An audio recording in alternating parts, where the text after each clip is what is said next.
বিসমিল্লাহির রহমানির রহিম। লাইভ পাঠশালায় আপনাদের সবাইকে জানাই স্বাগতম। আমি এই মুহূর্তে জব্বারুল ইসলাম। আমি আলোচনা করব বাক্যতত্ত্ব নিয়ে। আসলে বাক্যতত্ত্ব বিষয়টা কি? বাংলা ব্যাকরণে বাক্য এবং বাক্যের জন্য প্রয়োজনীয় এই যে উপাদানগুলো রয়েছে, এই প্রয়োজনীয় উপাদানগুলোর যে সম্পর্ক, এটা হচ্ছে মেনলি যেখানে আলোচনা করা হয় সেটা হচ্ছে মেনলি বাক্যতত্ত্ব। তো এত আসলে ডিটেলস আলোচনা হয়তো করা সম্ভব হবে না। আমি একটু সংক্ষেপে আলোচনা করব। আগে আমরা জানবো যে বাক্যটা আসলে মেনলি কী। হ্যাঁ, আসলে আমরা সবাই জানি যে একটা বাক্য তৈরি হয় এক বা একাধিক অর্থবোধক শব্দ দিয়ে। আর বাক্যে যখন সে শব্দগুলো ব্যবহার করা হয় তখন একে আমরা শব্দ বলি না, তখন একে আমরা বলি পদ বলি। সাধারণত বাক্যের শব্দকে আমরা কী বলি? পদ বলি। আর পদ কীভাবে তৈরি হয়?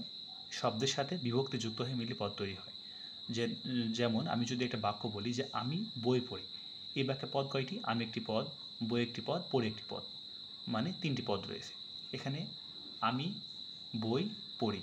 এখন হয়তো সরাসরি বুঝতে পারতেছি আমরা যে পড়ি যে শব্দটি, এই শব্দের সাথে একটা বিভক্তি হর্ষই যুক্ত হয়ে একটা পদ তৈরি হয়েছে, পড়ি। বাট আমি এবং বই, এখানে কোনো বিভক্তি মেনলি আসলে দেখা যাচ্ছে না। যেহেতু দেখা যাচ্ছে না, তাহলে আমি কী ভাববো? এটা কি কোনো পদ নেই? আসলে তা নয়। আমার বিভক্তিতে শূন্য বিভক্তি বলে একটি বিভক্তি রয়েছে। সাধারণত যেখানে আমরা বিভক্তি লক্ষ্য করি না, এর সাথে মেনলি শূন্য বিভক্তি যুক্ত থাকে। তাই আমি বই পড়ি, পড়িটা সরাসরি পদ হলেও কি আমি এবং বই এটাও মেনলি পদ, কারণ পদ ছাড়া বাক্য তৈরি হতে পারে না। এবার বাক্য গঠন, সাধারণত বিভিন্ন পদের সাহায্যে মেনলি বাক্য গঠন হয়। আর এই পদগুলো পরপর সাজালেই আসলে বাক্য হবে না, একটা সিকোয়েন্স মেনটেন করতে হবে। যেমন বসেছিলাম সকালে পাশে রাস্তায় আমি, এ বাক্যে পদ কয়টি? 5টি। বসেছিলাম সকালে পাশে রাস্তার আমি, কিন্তু বাক্য হয়নি। কারণ কি? কারণ এই পদগুলোর সাহায্যে কোনো অর্থ বোঝাচ্ছে না। বাক্যের পদগুলো ঠিক মতো পরপর বসালেই আসলে এর চেহারা বদলে যাবে, অর্থপূর্ণ হবে। কীভাবে? আমি যদি বসাই যে আমি সকালে রাস্তার পাশে বসেছিলাম, অর্থাৎ এই পদগুলো এই যে সাজানো হলো তার একটা নিয়ম আছে। যদি ইংরেজিতে কেমন হয় যে আই ইট রাইস, প্রথমে সাবজেক্ট হয়, এরপরে কী হয়? ভার্ব হয়, এরপরে কী হয়? অবজেক্ট হয়। Subject, verb, object. কিন্তু বাংলাতে এটা উল্টা। বাংলাতে কি? বাংলাতে সাবজেক্ট, এরপরে আসে অবজেক্ট, এরপরে আসে ভার্ব। আমি আবার বলছি, প্রথমে আসে সাবজেক্ট, এরপরে অবজেক্ট, এরপরে কি? ভার্ব। ইংলিশে কী হয়? ভার্বটা মাঝে আসে। সাবজেক্ট মানে আমি জানি কর্তা, মেনলি যে কাজটি করে, যে কাজটি করে তাকে বলা হয় সাবজেক্ট বলে। যে কাজটি করে তাকে বলে কর্তা বা সাবজেক্ট। বাংলা এবং ইংরেজিতে প্রথমেই সাবজেক্ট বসে, বাট ইংরেজি বাক্যে ক্রিয়া বা কাজ করা যেটা বোঝায় সেটা মাঝখানে বসে, কিন্তু বাংলা বাক্যে সেটা কি বসে? শেষে বসে। যেমন আমি ভাত খাই, খাওয়াটা একটা কাজ, এই ক্রিয়াটা বসে কি? পরে। বাট কী খাই? কী খাই? এই যা খাই সেটা হচ্ছে কি? অবজেক্ট।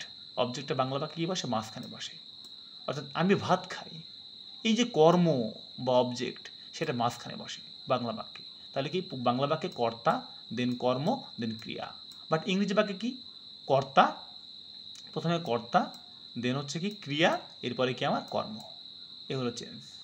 এবার আমি দেখব যে বাক্যের ভাবগত শ্রেণী বিভাগ। ভাবগত দিক থেকে বাক্যকে মেনলি আসলে 4টি ভাগে ভাগ করা হয়েছে। প্রথমত হলো বিবৃতিমূলক বাক্য, জিজ্ঞাসাবোধক বাক্য, বিস্ময়বোধক বাক্য এবং অনুজ্ঞাবাচক বাক্য। এখন আমরা খেয়াল করে দেখব যে বিবৃতিমূলক বাক্যটা কি। যে বাক্যে কোনো কিছু বিবৃতি করা হয়, যে কোনো কিছু বলা হয়, যেমন সে ভালো স্টুডেন্ট, সে রোজ সকালে বের হয়, দৌড়াতে বের হয়, আকাশ বর্ণহীন গ্যাসে ভরা, আজকে বৃষ্টি হতে পারে, এই জিনিসগুলো আর কি। এইসব বিবৃতিমূলক বাক্য, বা আজকে বৃষ্টি হবে। এটা আবার 2 ধরনের, হ্যাঁ বোধক, না বোধক। সাধারণত আমরা বিবৃতিমূলক যেসব বাক্যগুলো হিসাবে ইউজ করি, যেমন কি? সে ভাত খায়, রহিম স্কুলে পড়ে, সে ভালো ছেলে, বাংলাদেশ ছোট দেশ, এইগুলো সব হাবোধক বাক্য। সানজিদা গান গায়, বাট নাবোধক বাক্য কি?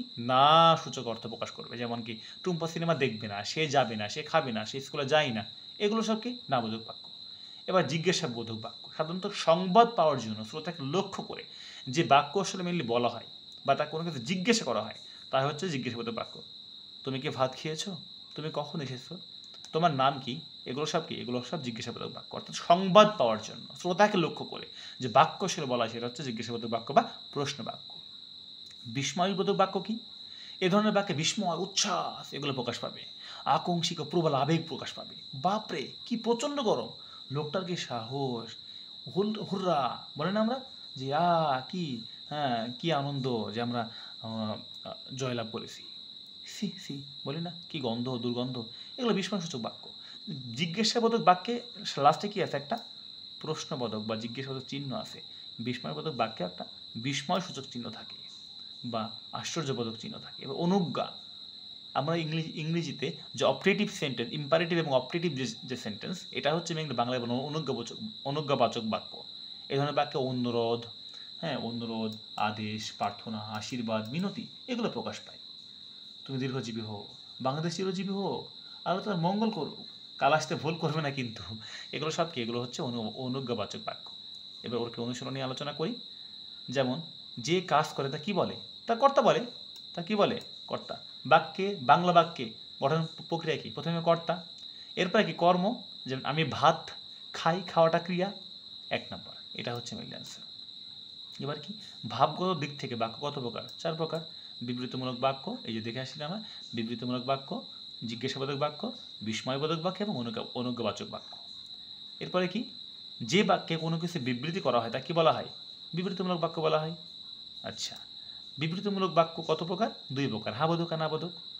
সংবাদ পাওয়ার জন্য শ্রোতাকে লক্ষ্য করে যে বাক্য বলা হয় তা কি বলে, সংবাদ পাওয়ার জন্য শ্রোতাকে লক্ষ্য করে আমি একটা প্রশ্ন করতেছি, তোমার নাম কি, হ্যাঁ তুমি কি সেখানে গিয়েছিলে, তাহলে কি জিজ্ঞাসা না, প্রশ্ন না, এই যে জিজ্ঞাসাবোধক বাক্য।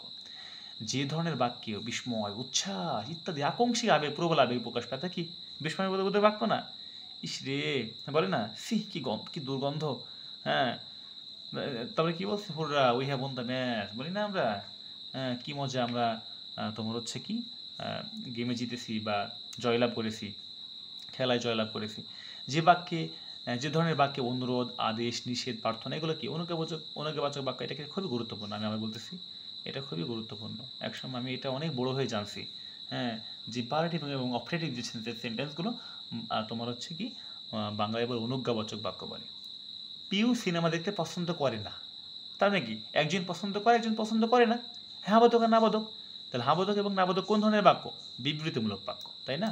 এরপরে কি, সৃষ্টিকর্তা তোমার মঙ্গল করুন, এটি কোন ধরনের বাক্য হবে, এটা অনুজ্ঞাবাচক বাক্য। মনে হয় অধ্যায়টি শেষ হলো। সবাইকে অসংখ্য ধন্যবাদ। আমি চেষ্টা করেছি যে একটু বোঝানোর।